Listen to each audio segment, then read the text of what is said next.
You may have heard about flight shaming, but what about building shaming? Let's talk about the building industry. Before we get started, make sure to hit that subscribe button as it continues to help grow my channel. Building shaming is best defined in my own words as the waste of resources being used to design newer buildings that require unsustainable practices. It looks not so much at the individual, but the system in demolishing, building, utilizing, and structurally designing buildings. Building shaming shines a light on companies to establish clear goals regarding reducing the consumption of natural resources and building ecologically sound environments. Materials are becoming more precious and expensive due to scarcity. The result of scarcity has resulted in the increased prices of natural resources worldwide. However, we often need to remember the number of resources within older buildings. While nations worldwide have been committing to pledges to reduce carbon dioxide emissions and made more progress in decarbonizing energy and transportation, one source of emissions just keeps growing: cement. One report found that emissions from cement production have doubled in the last 20 years and are now fully 7% of global emissions. Despite roadmaps from the American and global cement and concrete industries, it is not getting any less carbon intensive. Cement has actually been going the opposite direction. The carbon intensity of cement, how much pollution is emitted per ton, has now increased from 9.3% from 2015 to 2020.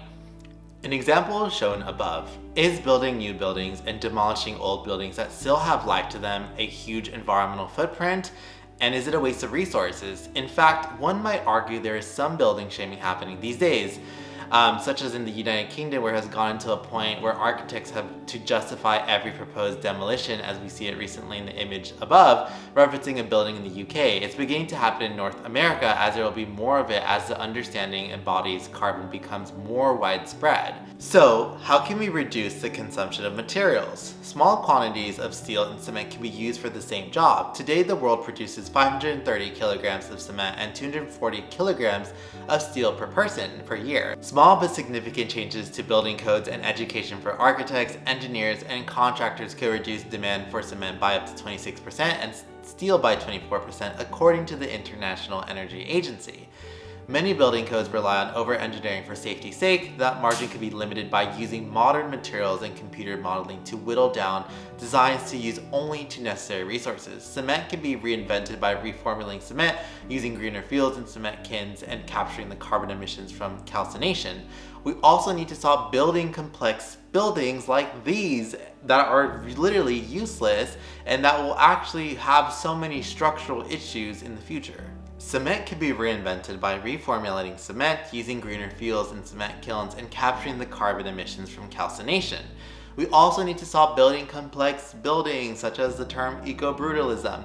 Why build complex towers that require more materials and fancy systems? We know embodying and operating carbon increases with height, and we have studies that show how building height influences energy consumption directly through mechanisms such as changes in external temperature and wind speed with altitude, access to daylight, and solar gains. Aviation is responsible for perhaps 4% of carbon emissions, according to AP.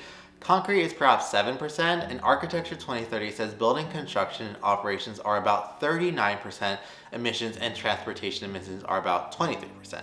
So what are some of the solutions that can help this industry? According to a report by Green Building CFP, detachability can provide some relief. Detachability is emerging as one of the solutions in circular construction, which is designing materials and products in a way that they can be detached or disassembled, making them such more easily reusable. This is important at all scales with buildings to enable to object to retain its function and to be reusable in a high level of quality. Think about the toys that we've used growing up that are reusable in terms of its being able to be detached. Wouldn't it be cool to see that in your own home that's able to actually flex and turn away in different designs? Detachability is not necessarily a goal in itself, but a means to enable reuse. What we can and must do from now on is incorporate detachability into the design when constructing and renovating any building or facility. And this way, it will be able to recycle more easily and much more frequently in the future.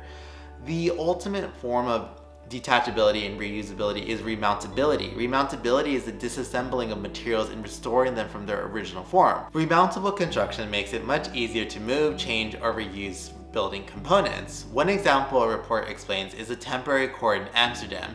When this building was developed over 5 years ago, it was completely designed for dismantling and remounting after its initial use. Now that the court is no longer in use, it will be completely dismantled and repurposed at a new location in the province of Twente. 95% of all materials in the temporary court in Amsterdam will get a new function in the building in Twente. What kind of difference does this make? Reusing the concrete and steel structures alone saved over 2,000 tons of embodied carbon. This can be a huge game changer for many game buildings, reducing costs, resources, and carbon footprint. One last suggestion the report states was digital modelings of buildings. Making a digital copy of buildings can actually help architects and industry leaders. A digital twin of a building makes it easy to see what materials are present in the building to then assess how they can be given a second life. For example, a digital model such as the BIM model can be used to map out what materials are present in those existing buildings, which is easier to actually remount the buildings and assess for other structural issues. Whether you like buildings or not, I think the conversation around sustainability and net zero need to extend from energy efficiency to these light bulb suggestions constantly thrown out there, and I feel that architecture programs should instill sustainability in students and recognize how to be resourceful with the materials that exist and to ensure that there is sustainability. I personally love the concept of building shaming just because it actually looks at not so much the individuals or a certain corporation, it actually looks at the existing system that is unsustainable. And if we're actually able to re-entivize and kind of look at these systems more sustainably, then we can actually stop building shaming. So my question to you all is, what are your thoughts on building shaming? Do you actually think it's useful to be talking about the building industry and the role that they have compared to flight shaming? Let me know in the comments below.